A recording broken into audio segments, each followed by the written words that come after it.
Per la serie numero 4 in programma dei 100 dorso esordienti a femmine, in corsia 1 Gazzari Anna, Notolli nuoto 74,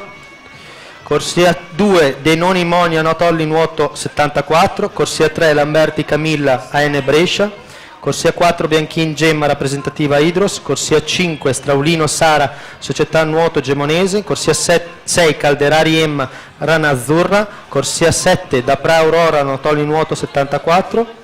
corsia 8 Carnielutti Aurora, società nuoto gemonese.